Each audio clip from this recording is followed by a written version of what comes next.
இரவு பல ரகசியங்களை அடக்கி உள்ளது.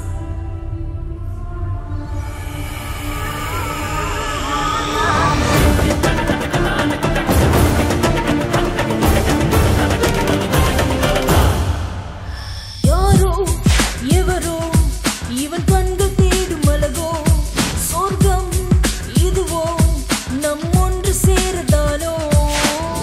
விழிகளால் காண முடியாத சில உண்மைகள், செவிமடுக்க முடியாத சில ஓசைகள் நீங்க புரிஞ்சுக்கணும். உணர்வால் மட்டும் உணர முடியும். பயமா இருக்கு. அதுகளின் வருகை